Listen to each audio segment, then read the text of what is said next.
We're going to go ahead and get started, and people can happily join us when they can. I want to welcome everybody. Thank you very much for coming tonight. I'm Michael Ebeling. I'm head of school, and it is a delight to have Charlie Lovett with us, class of 1977. Charlie is joining us as part of Founders Week, and Charlie is many things, including a New York Times best-selling author of a number of books. The Bookman's Tale, First Impressions, The Lost Book of the Grail, and most recently, Escaping Dreamland. Charlie is also a playwright and historian, as well as a novelist. Where we'd like to begin tonight, Charlie, is for you to talk a little bit about your long, your enduring, your deep, your decades-long relationship with Summit School. Sure. Maybe tell us a story or two or three about that. My family moved to Winston-Salem in 1962, a couple months before I was born, and that year my brother and sister started at Summit. And since then I've been a sibling, a student, 11-year student, 11-year staff member, 11-year parent, well, more than 11 years parents. And I'm hoping to get, work grandparent into there one of these days. But, when I think about the way that Summit affected my life as a writer, there's so many ways that it did that. But I think especially of my fifth grade teacher, Suzanne Teague. And one day, I don't know what possessed me to do this, but one day early on in the fifth grade year, I took out a sheet of notebook paper and wrote across the top of it, the Teague Times, and then wrote this little thing that looked like a classroom newspaper with little columns with, sort of 2-sentence stories about things that were going on in our classroom. And I showed it to Mrs. Teague. And a lot of teachers would have just said, well, Charles, isn't that clever? Aren't you a clever little boy? You pat me on the head and send me on my way. And what she said was, if we copy this out onto a mimeograph, we can run off copies for everybody in the class. And she did. And then other people in the class got excited about that. And we actually produced a class paper every week for almost the entire school year. And we had a sports editor, and we had Edgar McCall, who had amazing handwriting, was our typesetter, And to me, that was a great example of what Summit does best. Identifying a passion or a talent and allowing it to flourish. And in that case, just kind of standing out of our way and letting us as students, we wrote about the end of the Vietnam War. We wrote obituaries for LBJ, and I would love. Unfortunately, they're not in the archives. I would love to have a set of those papers, but I could talk about a million other things that happened to me at Summit, but that's the one that I always kind of go back to as sort of emblematic of how Summit launched me on a career as a writer. So on that point, Charlie, we'll weave in and out of the sort of craft of a writer broadly and some of the specifics about Escaping Dreamland. We have to do that. And one of the ways we'll do it is I'd like to quote from Escaping Dreamland, really related to a comment you just made about seeing yourself as a writer, becoming a writer. And there's this moment in Escaping Dreamland where Robert identifies that he has become a writer, that there's a moment when he recognizes that he is, in fact, a writer. And I just wonder, was there a moment like that for Charlie Lovett? It's really a series of moments, and I think, but there was a moment where I thought, okay, now I'm a professional writer. I mean, I'd written a lot of books and gotten paid very small amounts of money to write some of them and no money at all to write some of the others, because they were, sort of academic nonfiction kinds of things that weren't going to sell a lot of copies. But again, Summit School comes into the story because when my wife Janice was hired in 2001 to be the third grade drama specialist and direct a third grade play that would go up in 2002 in the spring, she came to me and said, you know, there's a dearth of good material. And we talked about what we believed was appropriate for a play for third graders. And we kind of agreed on a lot of things. And one of the things we agreed on is that there shouldn't be one kid who's got 150 lines and another kid who's playing a bush, that every child should have, at that age, should have a fairly equal part. I mean, they all have a pretty equal part in math class and in science class and everything else. So, and that every child's part should contribute to the telling of the story, because kids know if they're superfluous. And she just wasn't able to find material that sort of fit those criteria.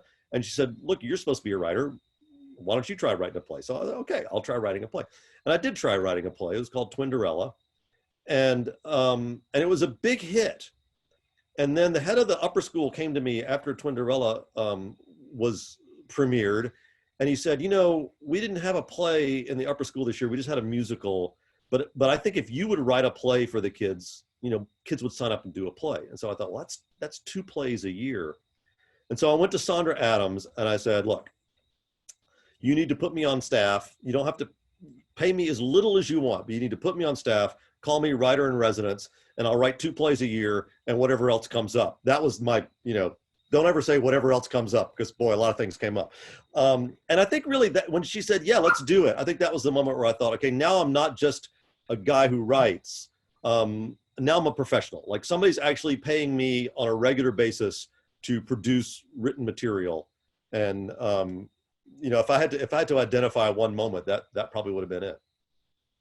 So let's follow that a little bit. One of the things that strikes me is that you actually have explored and inhabit multiple genres. I met you first, not in person, but through a history of Summit. So before I knew you as an historian. And you're also a playwright. The first thing you talk about in your writing, when there are a series of moments or a moment, is as a playwright for children. And also a novelist, of course, New York Times bestselling.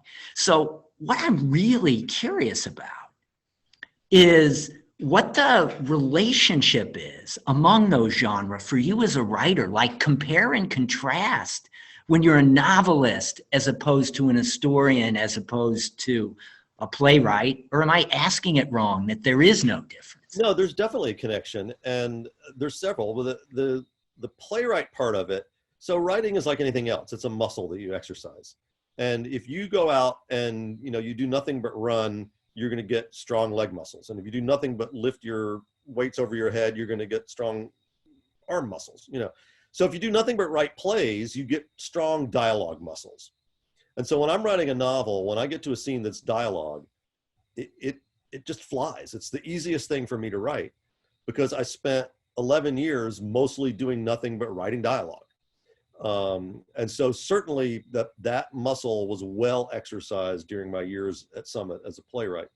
But I also write novels that all of which have some historical element to them. And in the case of Escaping Dreamland, it's almost 2/3 of the novel is set in the early years of the 20th century in New York City.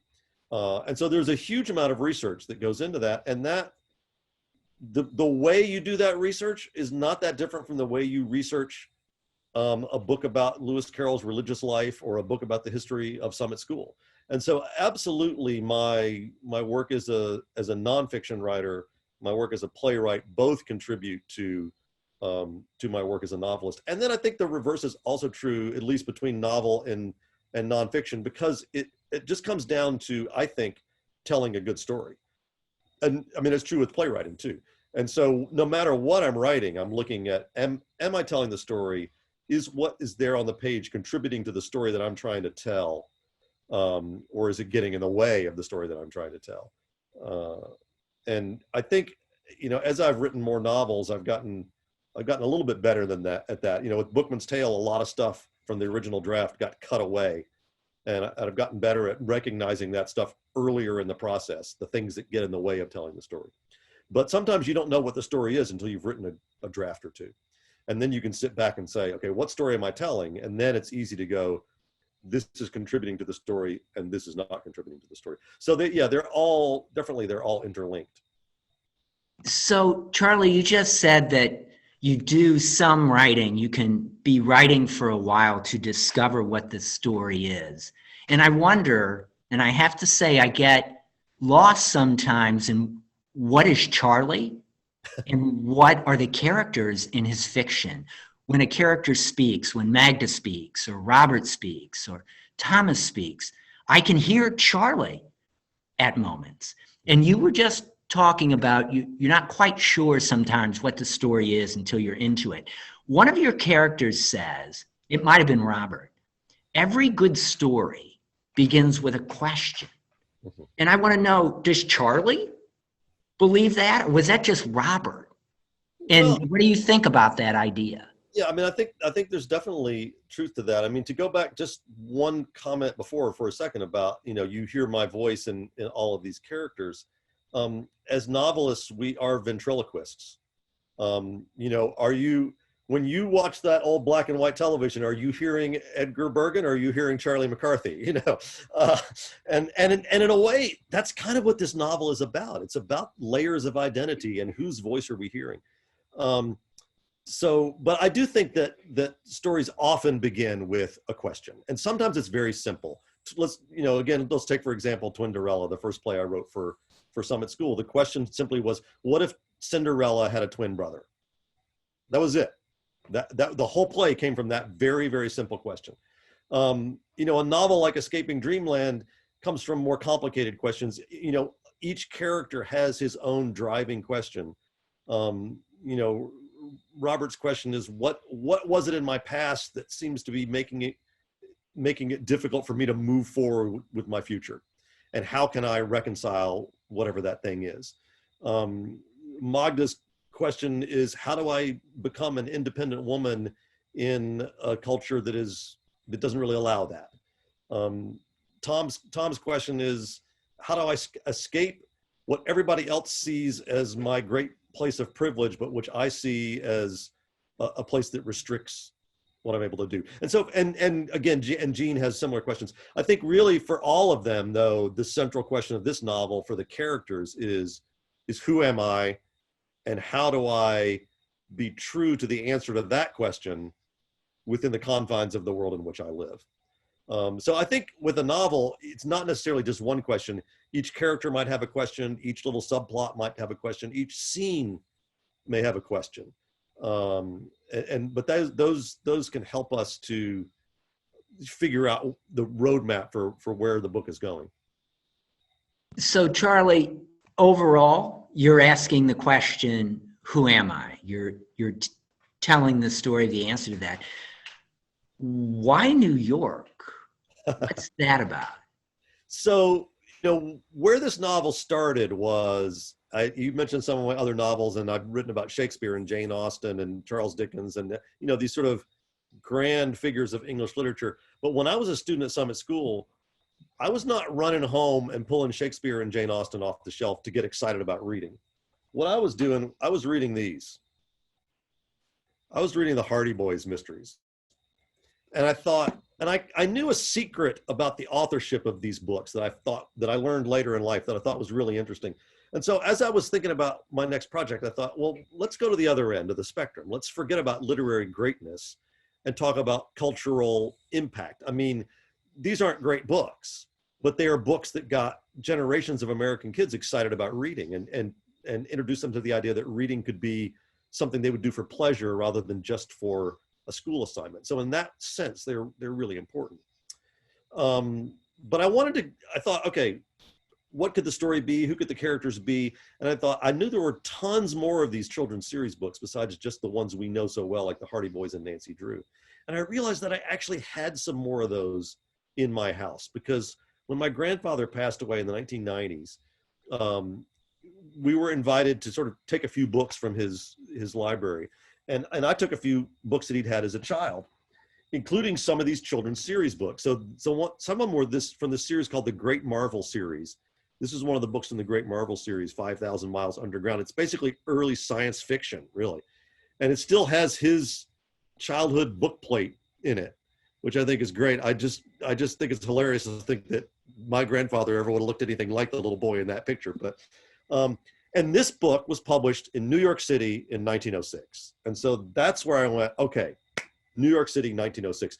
Obviously, I love New York. It's a city that's very near and dear to my heart for many, many reasons. And so I knew right away that that was going to be great fun to set a book there. But what I didn't know was New York City, 1906.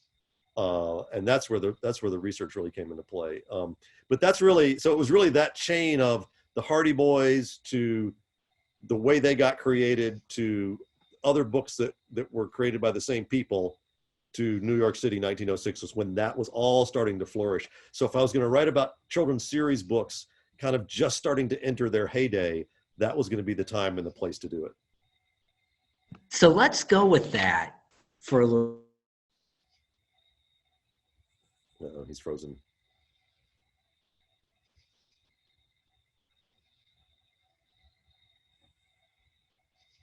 Hey, Sarah, I don't know if you can hear Michael, but he's frozen on my screen. I see that, Charlie. I'm going to text To him. have their Okay, there you go. portraits painted.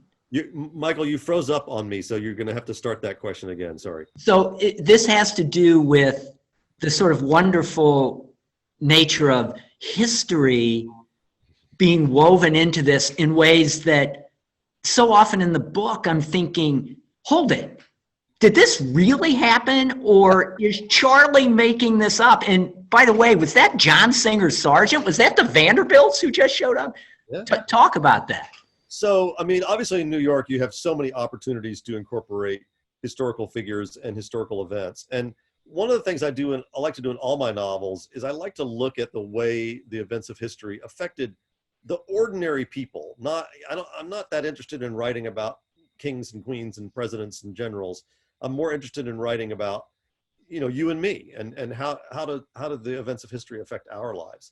And so having these characters in New York City constantly sort of brushing past more famous individuals. I mean, Tom is a child of great wealth who lives in a Fifth Avenue mansion. It makes absolute sense that his mother would take him and his sisters to have their portrait painted by John Singer Sargent. And I love, so when he first goes there, Sargent is painting a picture of Edwin Booth, the great actor, which he actually did. And they go to the studio where Sargent actually was working at that particular time. But there's these fictional people going to the studio.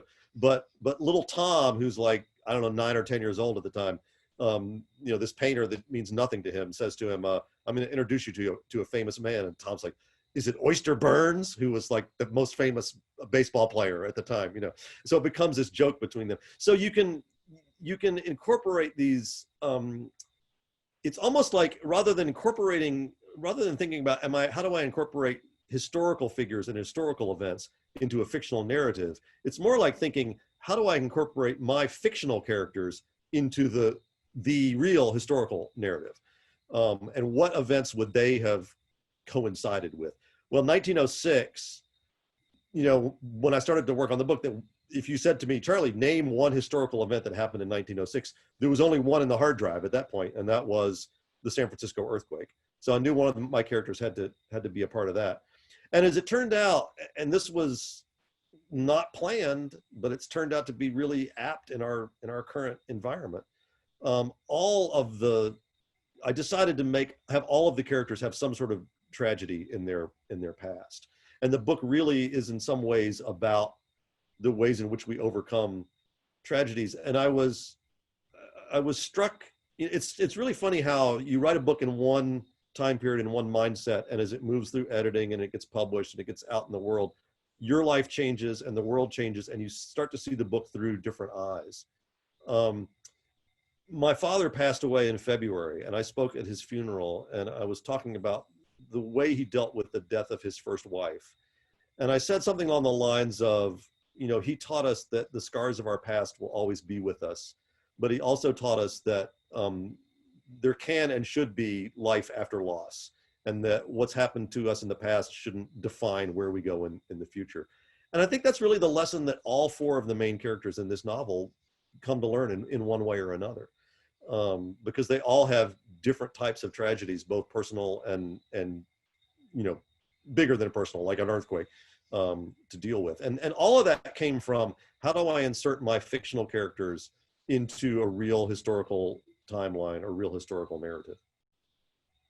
Boy, there's so many things I want to ask on that.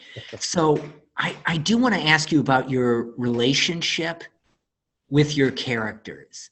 And in an email exchange we had, Charlie, you said something I want to reflect back to you. You said, "So glad you enjoyed it. It's a different kind of book for me, I think. More about character and less about straight mystery." And I read that book and fell in love with the characters, especially Magda. And the thing that struck me was the narrative seemed to love those characters through their pain and their joy. And I wondered, is that how Charlie felt? Was he in love with his characters as a writer? Like, what is that about? Yeah, I mean, for starters, I think I have to like my characters because you have to spend so much time with them. So even if they're the bad guys, even if they are what my Summit Junior Kindergarten friend Zeb would call the mean ones, you still have to like them on some level. I mean, you might like how despicable they are, but that's not the case in this book. And I was working on a script for a podcast with a debut author that I'm going to be actually appearing with. I'm appearing with him in San Diego tomorrow, as I sit on my back porch. And I was asking him about one of his characters, and I said, it strikes me that we admire this character because of his strength, but we fall in love with him because of his weaknesses. And I think that's probably true of some of these characters. I mean, I have great admiration for Magda because of her strength, because of what she's able to do. But the reason that I fall in love with her is more because of the obstacles that are thrown in her way. I'm trying to figure out how to say this without giving too much away. But yeah, I adore Magda. I love all of them. I think Magda and Jean are especially special to me. I really wanted to write a historical queer character. I knew that was going to be a real challenge. And Jean is what we would nowadays call a gay man, but at that time, that the language was different, the sociology was different, everything about it was different, but nonetheless, he had the same kind of challenges finding his place in the world that Magda, as an unmarried, trying to be independent woman, had in her place in the world, and for me, my heart aches for them. And yet, at the same time, I have great admiration for them. And then, to a lesser extent, I guess you would say that Robert, the contemporary hero, and Tom, the child of wealth in 1906, they have a different set of challenges that are maybe not quite so obvious to the outsider, but that still, I hope, will make us root for them and will make us joyful at the moments that they feel that they have overcome the challenges that they've set for themselves, really. But yeah, I do like my characters. And yeah, Magda, I want to, Janice asked me earlier this evening, if you could sit down and have dinner with 3 people, who would they be? And she meant like 3 people who are like alive and well, but I would love to go to Child's Restaurant with Magda and Jean and Tom and just sit in the corner and listen to them talk,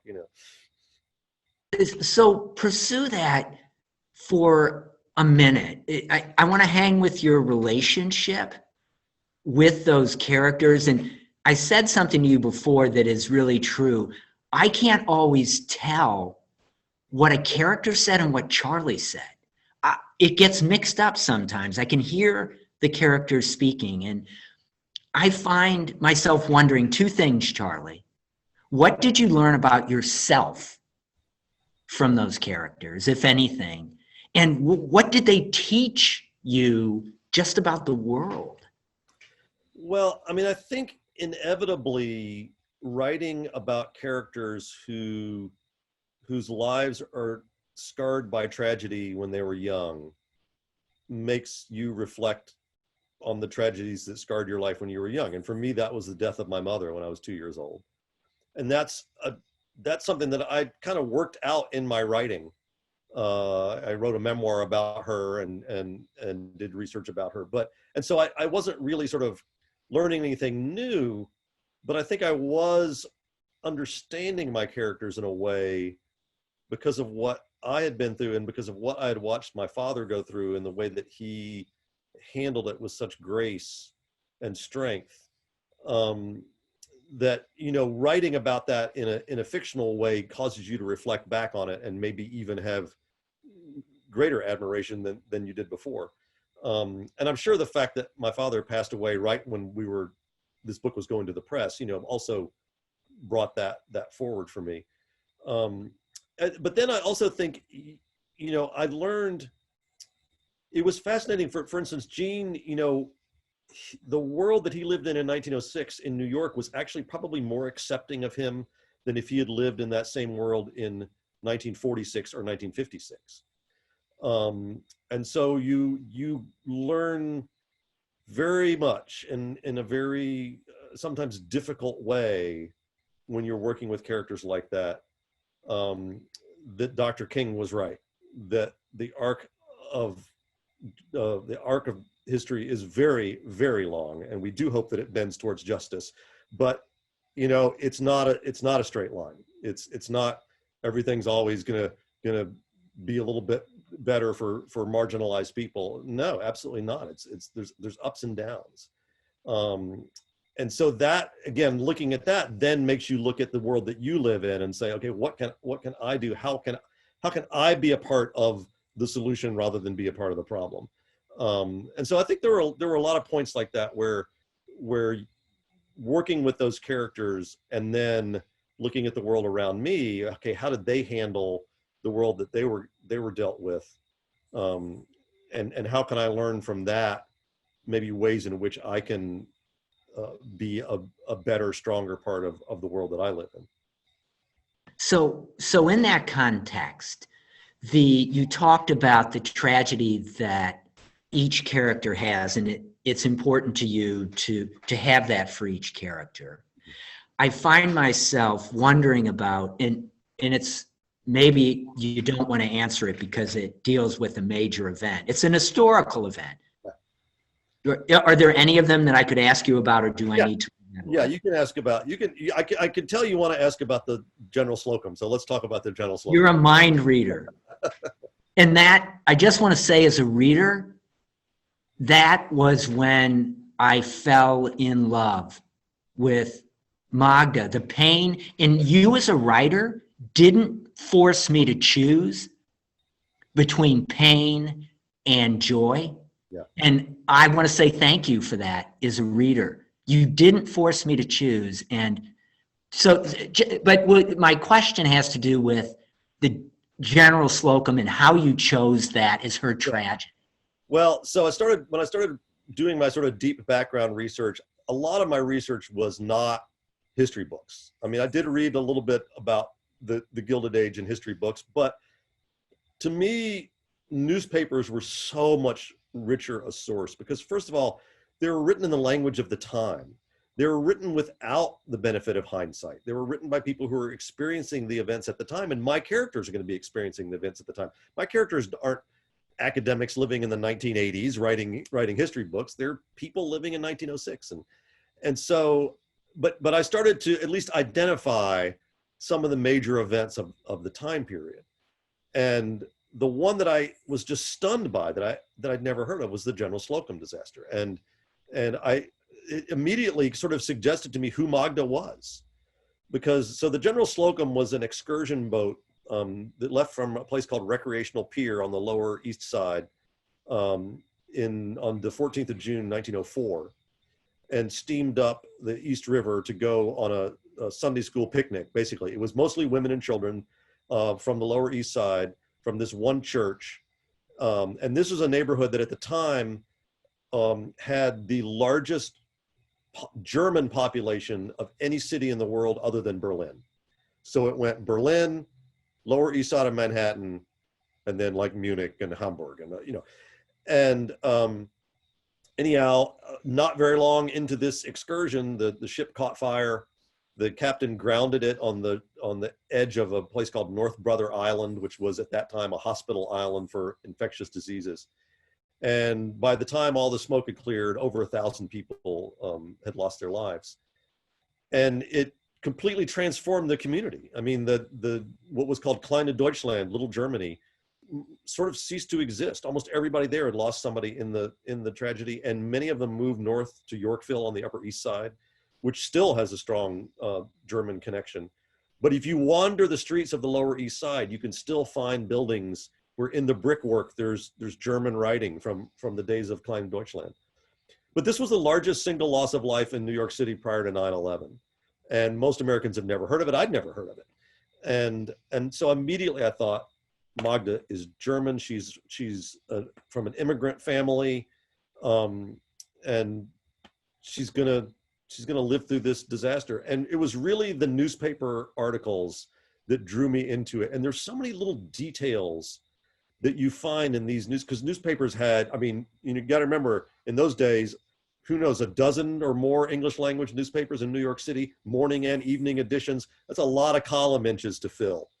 And so there was a lot of detail in these newspaper stories.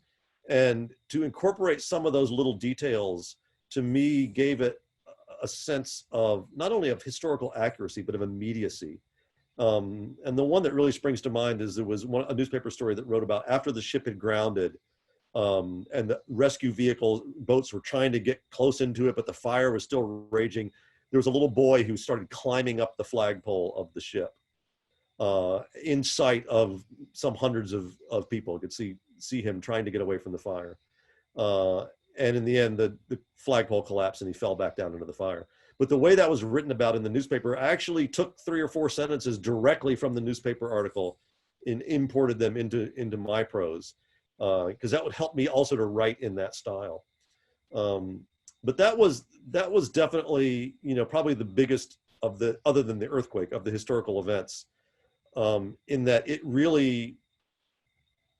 was an event that shaped New York as we know it today. I mean, you can still see the effects of that afternoon in the way that New York exists today. So let's go with the bridging that you do. And I've always been fascinated by what you do with time in your novels. Mm-hmm. Talk to us about that. I don't want to call it a literary device. I think it must be something beyond that. Can you talk about that as a writer?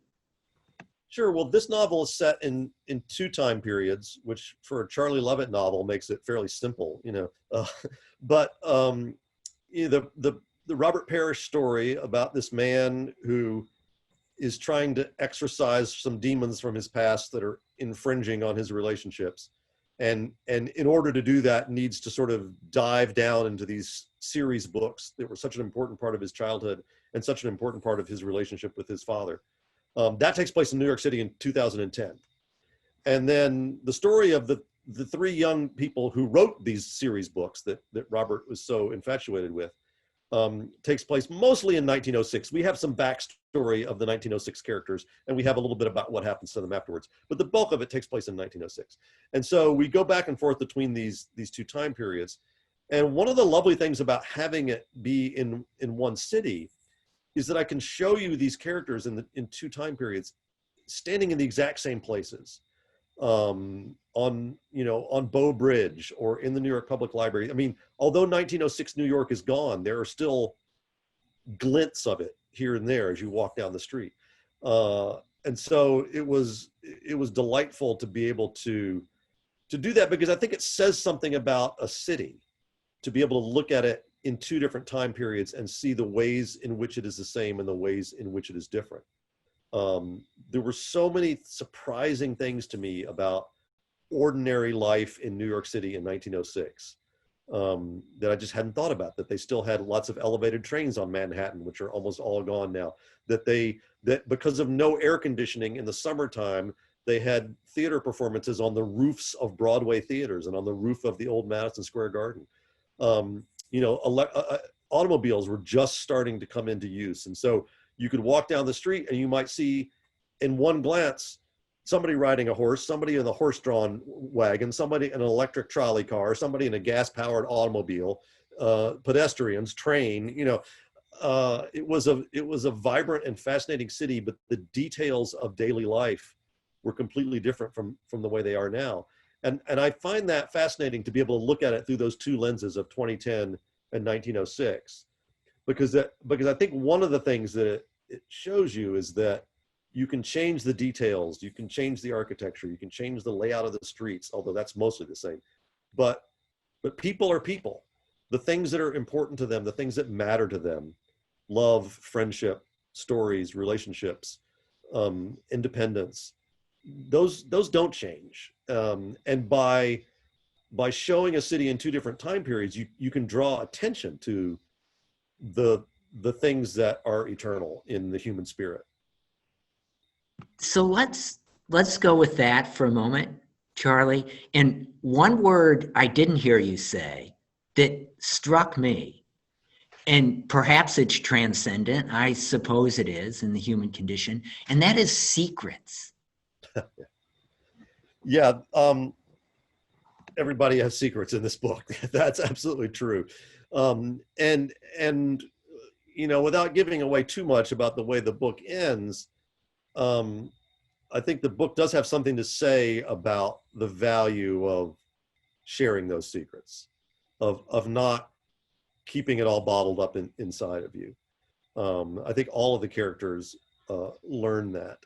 But they all, I mean, I think, you know, that some of those secrets, many of those secrets are bundled up with the character's identity. Not that long before I started working on this book, my younger child graduated from Hampshire College, and the graduation speaker was Laverne Cox, who is a trans actress who was on Orange is the New Black.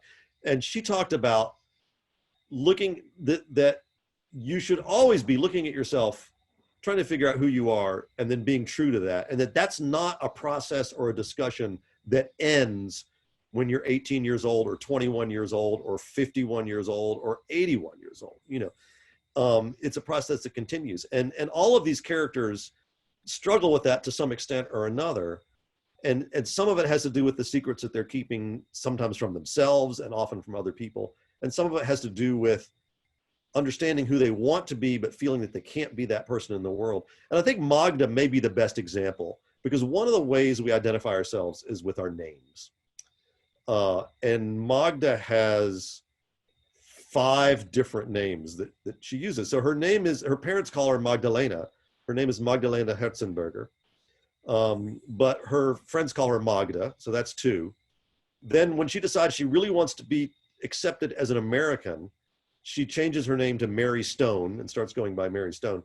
Then when she decides, for reasons the reader will discover, that she wants sort of entrance into a man's world that is closed off to her, she disguises herself as a man and becomes Marcus Stone every once in a while.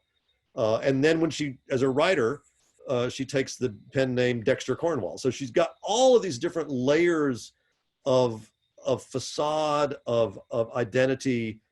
And I sometimes think that even Magda maybe isn't sure what one of those is her most true self. And I think by the end of the book, she does know. But I think during the process of the book, you know, she struggles with that. And some of that does come back to this notion of having secrets that we don't feel, for one reason or another, we feel we can't share or we can't be open about. I mean, you know, the most obvious thing we think of in more recent years in our society is you know, being openly gay if you're a gay person, or trans, or in the case of my wonderful child, non-binary. And for Jean, that is a different kind of issue than it is for somebody in, you know, the 1960s and 70s and 80s. But understanding that, those of us who lived through that time period and had gay friends who really struggled with, is it safe for me to come out to my college professors or to my friends?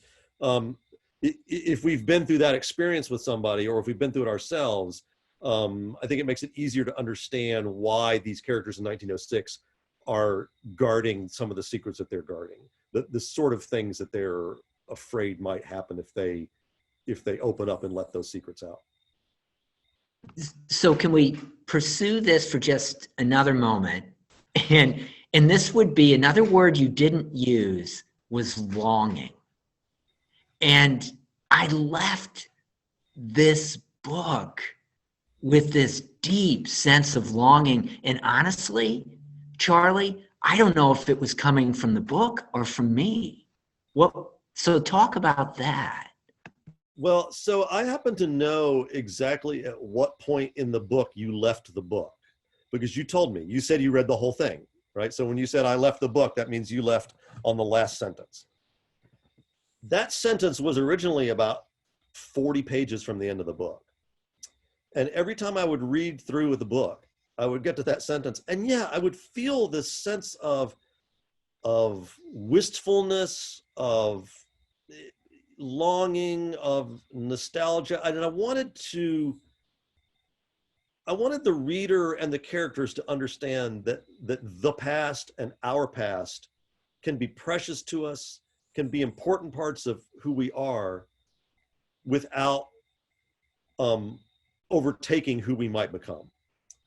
And I think some of the characters learned that. But anyhow, so I kept coming across that sentence, and I think longing is probably a good word for what I felt every time I got to that sentence. You know, sometimes I would get a little bit weepy when I got to that sentence, and I realized that after about the 10th time, well, you know, sometimes you have to hit somebody over the head with something. I'm sure many of my Summit teachers could tell you that that this sentence was telling me in no uncertain terms, I am the last sentence of your book. This is the feeling you want your reader to have at the end of the book. Put me last. And as soon as I figured that out and wrote the last scene to incorporate that sentence, I hope it did exactly what you said. I wanted to leave the reader, although there is a mystery in this book, and although to a certain extent that mystery is solved, to me, I didn't want the last experience the reader had of the book to be, aha, we have solved the mystery. Now I know the secret. I wanted the last experience of the reader to be an emotional experience. And so that, I think, but I don't think that would work if we hadn't set up this whole history of Magda and her friends in the preceding 300 pages. You know, you can't just put a wistful sentence on the end of a book and say, okay, everybody's going to feel, you know, kind of, oh, at the end. You've got to have them fall in love with the characters. You've got to have them be invested in the story. And then you can have that payoff at the end where you can have an emotional reaction. So I don't like this move that feels a little more clinical, but I want to go there because you haven't spoken to this yet. And this book is about writers and it's about writing. Yeah. And do you have the book in front of you? I do, yeah. So do you mind reading page 4? Page 4. I can probably find that one pretty fast. Okay, page 4. And in the sentence that begins with yes, he loved the sheer. Okay, how far down are we? Just a couple lines down. How much I don't have the final copy of your book. Oh, yeah, because you've got different page numbers than I have. Okay, mine starts on the bottom of page 3. So this is Robert talking about writing. Yes, he loved the sheer sweat-inducing work that writing demanded of him most of the time. But how much more did he love those days, so few and far between, when the starts were not false, the pages not discarded, and the words, instead of clinging to the ether until he wrenched them free, exploded onto the page almost of their own volition. Is that the bit you're talking about? Okay, so talk about that, Charlie, as a writer in the writing process for you.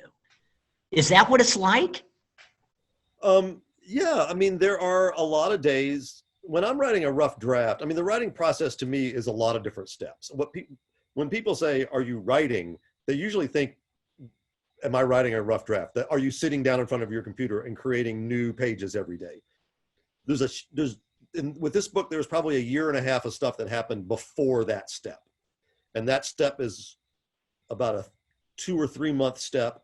And then there's another year and a half of stuff that happens after that step, But absolutely, there are days when, and again, for me, a lot of times it's dialogue scenes. It's when I've gotten to know the characters better.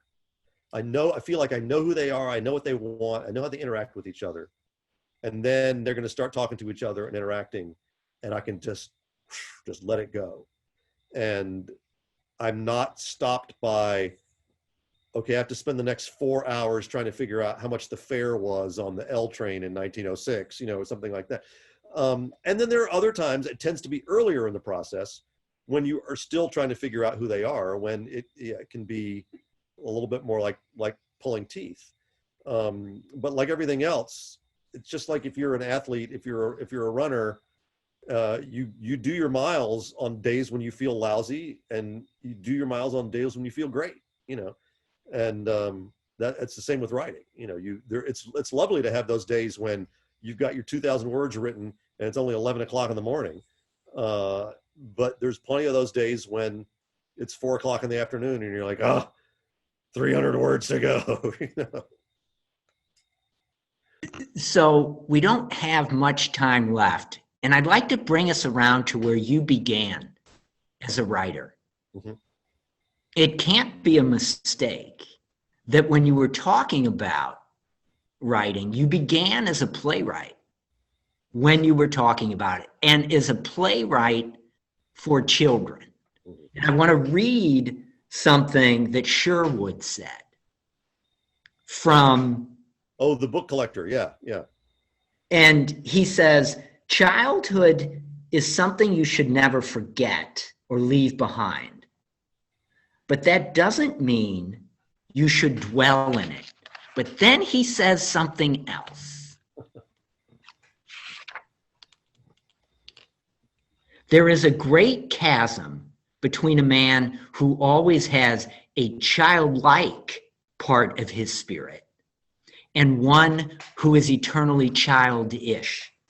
And Charlie, from my experience, you are at least the equal as a teacher with you as a writer. And so you teach children. Talk about that. Talk about what Sherwood has to say. Yeah, I think that embracing the idea of childhood, the innocence, the joy that comes with childhood, and trying to facilitate that in children is very different from being self-centered and petulant and throwing fits and always wanting to have things your way, in the way that a 2-year-old might certainly be forgiven for, but that a 58-year-old like myself should probably have outgrown.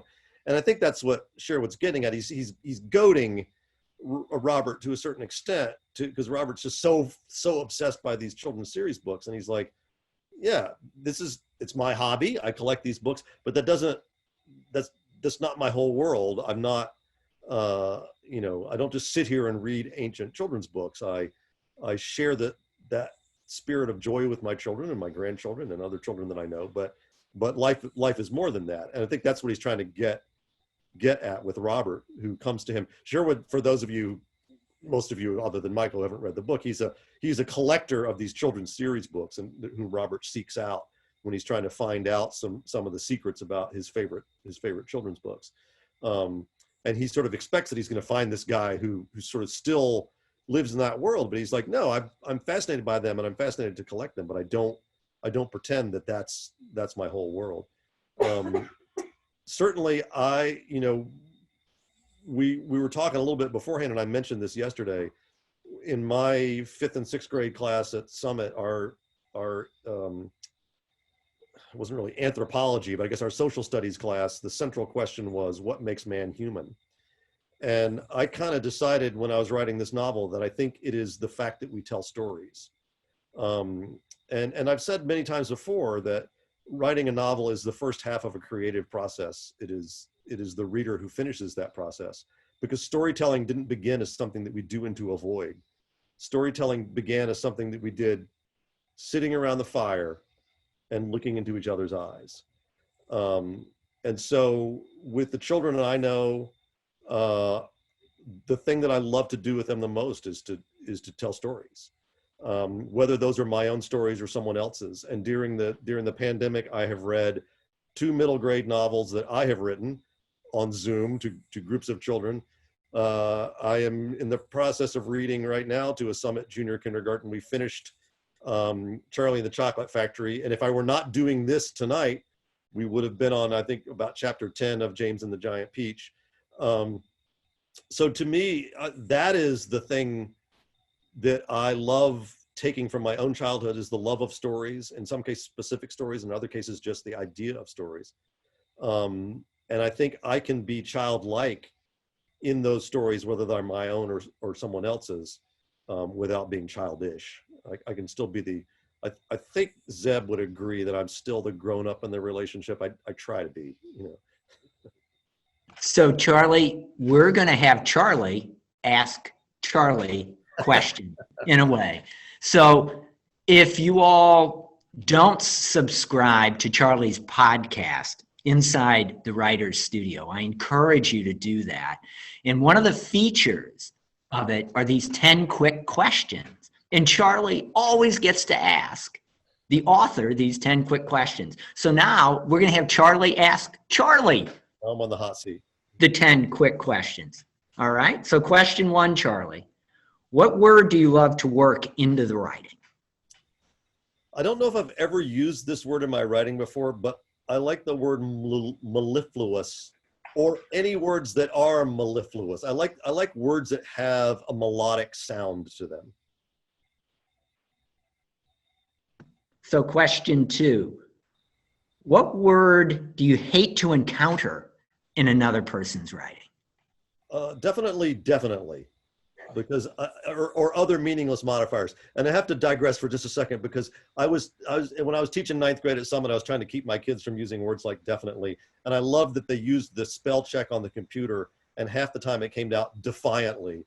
So they would say, write words, sentences like, I defiantly did not like this book. Or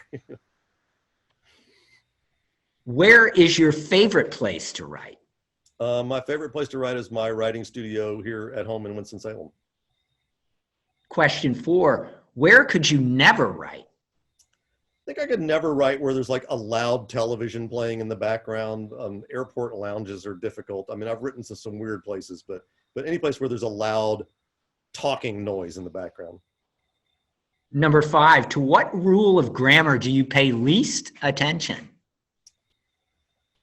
Probably, well, I do like to start sentences with conjunctions, but probably my favorite is sentence fragments. I think a good solid sentence fragment at the end of a paragraph as a punctuation can be really, really effective. 6, what was the first book you remember reading? The first book that I remember being able to actually sit down and read all by myself was Go Dog Go. And I read it in the then primary library at Summit School. 7, what are you reading now? What am I reading right now? Oh, right now I'm actually listening to Little Fires Everywhere. Author? Is it Celeste? I don't know how it's NG is her last name. Ing. And I just, right before that, I read Dean Koontz's new book. I'd never read any of his stuff, and he's going to be on the podcast next month. So. Oh, that's cool. A lot of what I read is people who are going to be on the podcast. So. Number 8, what book would you like to have written? I'm going to say The Hobbit. You know, that was a book that I used to read over and over in my teenage years, and I would love to be able to create a world like that. You know. What sort of book would you like to write, but probably never will? Probably a really accurate science fiction book. I mean, I think of a book like The Martian. I would love to write something like that, but I don't have the science chops to pull it off, I don't think. And number 10, what would you like to hear a reader tell you? I can answer that with so many things that readers have told me, but I'll say the most recent thing that I heard, which was I was signing books at Bookmarks yesterday morning, and the order slips are in the books, and sometimes people who ordered online had sent notes, and this person said, I love all your books. I've been rereading them over the last few months, and they've really helped me to get through this COVID period. And I thought that made me feel really good.